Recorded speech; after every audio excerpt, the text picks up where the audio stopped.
Bentar, ini si Maria kan yang mantan PSK atau mantan Lonet di Lawless City ya. Seingat gue sih itu. Harusnya sih dia ya ini. Si Maria gitu. Kalau gue nggak salah ingat. Karena ya gue udah lama juga gitu nggak baca novelnya yang pasti Kerajaan Oriana atau ya manganya yang pasti Kerajaan Oriana. Jadi gue udah agak lupa-lupa ingat lah soal Maria ini apakah nongol gitu kan di Arts Oriana.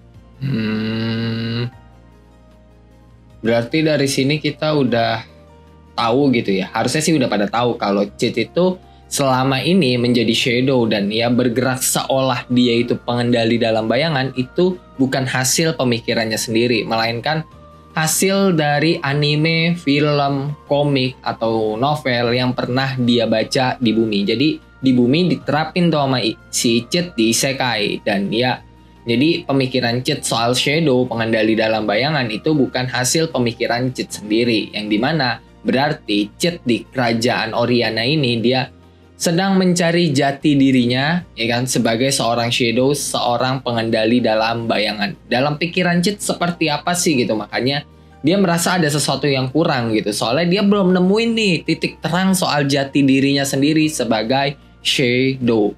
Bentar, ini di sebelah Cid 664 ya? Kayaknya sih 664 gitu loh.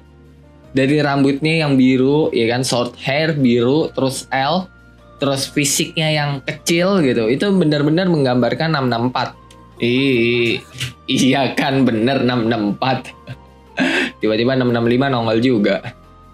Ini yang dimaksud 664 soal number ya kan 664 bilang si 559 atau ya Victoria gitu itu bisa menantang posisi numbers. Nah, number di sini yang dimaksud sama si 664 itu adalah number atau ya number yang punya nama. Contohnya kayak Nu, Omega, Pi, Kai gitu loh. Ya orang-orang yang punya nama gitu di numbernya. Sedangkan mereka ya kan kayak 664, 665 atau Rose 666 gitu loh. Itu mereka adalah ya number gitu, cuma bukan name number. Nah, paham kan sampai sini? Jadi urutannya mulai dari Cid sebagai ketua, terus di bawah Cid ada Seven Shadow ya kan. Di bawah Seven Shadow ada name number ya kan. Terus di bawah name number ada numbers, yaitu ya mereka. Tuh. Jadi ini adalah sesuatu yang menjadi pelindung pahlawan Freya dalam legenda. Ya seperti yang dibilang, pahlawan Freya itu ya disegel di kerajaan Oriana. Kayak udah pernah gue bilang gitu loh. Cuma ya kalau ditampilin secara visual, pahlawan Freya itu harusnya mirip dengan Alexia. Harusnya ya. Itu berdasarkan WN. Kalau di LN sih ya belum tahu lah seperti apa. Apakah bakal dirubah atau tidak. Cuma sejauh ini visual dari suatu karakter itu nggak dirubah. Dari WN ke LN itu nggak ada yang dirubah visual karakternya ya. Yang berarti harusnya kalau pahlawan Freya benar ditampilin visualnya, maka ya harusnya dia mirip seperti Alexia. Ini suaranya Gamma sama Anu ini. Dan kalau bener Gamma, anjir Gamma feminin banget ya. Bener-bener suatu hal di luar dugaan gitu. Gamma menyukai sesuatu hal yang lucu-lucu macam boneka gitu. Aspek gue mungkin beta, epsilon gitu. Yang suka sama hal-hal begini bukan macem Gamma gitu loh. Gamma kelihatannya soalnya gimana ya, dewasa sekali gitu. Bukan seseorang yang menyukai hal-hal yang ya lucu-lucu begini. Mungkin ya menyukai sesuatu yang modelan kayak misalnya figuran Cid gitu kan. Figuran shadow gitu. Yang keren-keren bukan yang lucu-lucu. Gambaran Gamma tuh kayak gitu harusnya. Menurut pandangan gue ya. Benar-benar sifat Gamma itu sangat bertolak belakang dengan penampilannya. Nah, seperti itu. Nah, ini coba perhatiin nih. Di sini nanti ada kesalahan teknis. Ini nggak gue edit sama sekali ya. Coba perhatiin nih. Lu pasti sadar sama kesalahan teknisi di episode 9 anime Kage no Jitsu Rekusa season 2.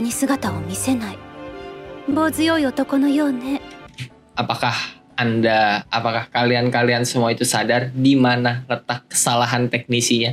Coba tulis di kolom komen kalau lu sadar sama kesalahannya ya. Udah gua tampilin, harusnya sih jelas banget kesalahannya tuh ada di mana. Oh, Gamma sama Nu di sini lagi ngebahas soal inian Ron, ya kan? Lagi bahas si Modred yang ya telah berkuasa di Oriana Kingdom. Coba lu perhatiin ini ada pelusinya Shadow nih anjir. Ya, Gama kayaknya emang menyukai sesuatu hal yang lucu gitu dibanding sesuatu hal yang keren kayak misalnya mengkoleksi pedang gitu kan, atau ya mengkoleksi baju-baju gaun atau yang lainnya gitu. Kayaknya Gama lebih suka sesuatu yang kelihatannya imut lucu gitu loh, ketimbang sesuatu yang kelihatan keren walaupun ya tampilan dia itu dewasa sekali gitu ya. Jadi ya antara penampilan dan sifat itu saling bertolak belakang lah, bisa dibilang kayak gitu. Sampai ada pelusinya Cid anjir. Karena ya kalau misalnya sifat Gama itu tidak bertolak belakang sama penampilannya, harusnya ya kan yang dikoleksi sama Gama itu bukan pelusinya Shadow ataupun ya boneka-boneka gitu, tapi ya macam action figure atau apa gitu, tapi yang tampilannya keren gitu loh, bukan pelusi. Karena kalau pelusi kan kesannya udah imut banget gitu loh. Nih pelusinya CGI nih. Pelusinya CGI nih, kelihatan anjir. Ketika Gama mengira Rose itu dikendalikan sama Shadow atau sama Cid ya kan, Cid sendiri dia aja baru tahu gitu loh soal keadaan kerajaan Oriana itu seperti apa, keadaan yang sedang terjadi di kerajaan Oriana itu ya Cid baru tahu sekarang gitu loh.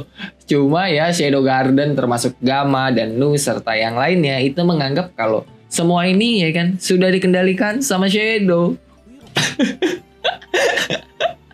Ngomong-ngomong orang itu untuk apa dia membunuh ayahnya? Cid aja nggak tahu loh alasan Rose ngebunuh ayahnya, dia nggak tahu gitu loh. Saking menurut Cid kan kayak Rose itu bener-bener pengen menjadi sosok pemimpin di kerajaan Oriana, makanya ya sama Cid dikasih lah itu kekuatan gitu kan. Bukan karena Cid tahu gitu kalau misalnya ya kerajaan Oriana itu udah ada di bawah kendalinya Sekte Diabolos atau Raja Midgar yang udah ada di bawah kendalinya Doem dan Modred gitu. Jadi ya Cid nggak tahu sama sekali soal itu, makanya ya dia ngasih kekuatan ke Rose karena dia pikir Rose itu kayak mendambakan atau ya menginginkan posisi tahta raja gitu. Makanya ya udah nih gue kasih nih kalau lo mau jadi raja nih ya gitu loh. Udah gitu toh gitu kan. Sedangkan ya alasan Rose ngelakuin itu ya beda lah sama apa yang ada di pikirannya Cid. Gayanya Cid kayak ini ya anjir, lu tahu like kayak gue yang ya agak melambai gitu ya. Yang agak melambai biasanya kan begini tuh kakinya tuh. Kalau lagi ketakutan atau gimana ya biasanya. Yang diceritain Maria Cid nggak sadar gitu kalau ya yang diomongin Maria itu dia pas lagi jadi Shadow gitu, nyelamatin Maria anjir. Bisa-bisa aja dia gak sadar. Maria jadi makin tergila-gila ini sama Shadow. Anjir, desanya Victoria tuh kayak orang mesum gitu loh. Sumpah ya, gue tau Victoria emang mesum gitu, cuma anjir desanya ini untungnya ya gue pakai headset nih, gue pakai earphone gitu. Coba gue pakai speaker anjir. Itu kayak gue pakai earphone bangsat. Calon-calon nongol ini di game ini Victoria. Udah jelas banget anjir.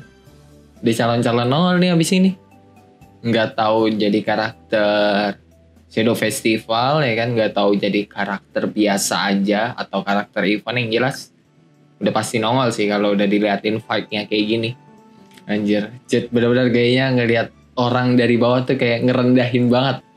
Pengkhianatan yang dianggap sama Cid dan Victoria itu beda gitu.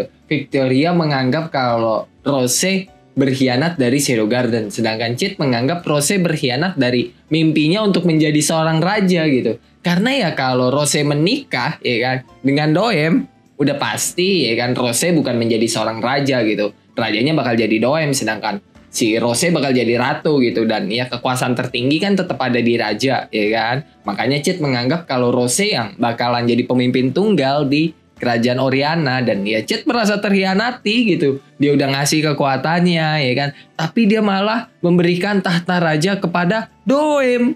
Sampai sini ya kan, ini udah di terakhir. Mungkin banyak yang bingung ya kenapa rambutnya Rose bisa panjang gitu. Kenapa kok udah panjang gitu rambutnya Rose padahal sebelumnya pendek. Pertama udah jelas ya kan, bisa pakai slam suit sama kayak Epsilon yang ya buat bobanya, buat tingginya kan dia pakai slam suit tuh. Yang ya bisa aja Rose pakai itu buat rambutnya gitu kan, pakai slam suit. Atau kedua ya kan, iya apa namanya, cangkok rambut apa sih yang sambung rambut gitulah, kayak rambut palsu gitulah ya kan, yang ya dimana di anime Shadow Garden ya kan, itu kan kita udah dikasih tahu, kita udah dikasih lihat kalau fashion udah ada ya kan, tempat cukur rambut udah ada ya kan, make up juga udah ada, yang berarti ya kan sambung rambut bukan hal yang mustahil. Jadi buat orang-orang yang bingung sama rambutnya Rose itu tiba-tiba bisa panjang ya, jawabannya simpel, bisa pakai slam sheet atau bisa ya rambut palsu gitu disambungin ya, karena ya kayak kita tahu lah make up udah ada, terus juga fashion juga udah maju gitu. Jadi ya bukan hal yang mustahil soal kecantikan atau ya bisa dibilang rambut palsu udah ada lah di isekainya Cheat ini. Dan ya itu aja ya buat reaction dan breakdown episode 9 dari Kage no Jitsurekusa season 2 kali ini, yang ya dimana isinya penuh dengan kesalahpahaman, penuh dengan Cheat yang bodoh amat gitu sama keadaan sekitar ya kan, sampai ya dia nggak sadar kalau yang dia selamatin itu si Marie, terus dia juga nggak nangkep maksudnya Victoria gitu loh. Jadi ya kesalahpahaman yang paling gede sih ya antara pemahamannya Victoria soal Rose yang berkhianat sama pemahamannya Cheat soal Rose yang berkhianat gitu. Jadi kesalahpahaman paling gede tuh di episode 9 ada di dua hal itu, yang dimana Victoria beranggapan kalau Rose berkhianat itu karena mengkhianati Shadow Garden, sedangkan Cheat merasa Rose itu mengkhianati mimpinya untuk menjadi raja, atau ya bisa dibilang mengkhianati Cheat, membohongi Cheat, yang dimana Rose kan pengen jadi raja gitu, tapi kenapa dia menikahi Doem gitu kan, yang berarti ya dia melepas mimpinya untuk menjadi raja. Dan di situ Cheat mengkhianati Rose mengkhianati Cheat gitu. Itu maksudnya Cheat, bukan karena Cheat cemburu, nggak ada yang namanya Cheat cemburu sama Rose gitu loh, sama Rose, sama Doem. Mau si Rose nikah sama siapa, Cheat juga nggak peduli gitu. Yang penting ya si Rose bisa jadi raja gitu, karena ya itu yang Cheat pengen, biar Cheat bisa menutupi kedoknya sebagai Shadow. Ya konsep bayangan ya kan, semakin terang cahaya semakin gelap bayangannya, maka ya dibutuhkan sosok yang bisa menjadi bayangan lah, menjadi cahaya agar bisa menutupi kelakuan bayangannya Cheat lah, intinya kayak gitu. Dan ya sampai jumpa di video selanjutnya, yang ya buat nanti malam gue live atau enggak gue nggak tahu, yang jelas ya kita lihat aja nantilah gue bakal live apa enggak. Dan jangan lupa ngopi hari ini, sampai jumpa di video selanjutnya, bye bye.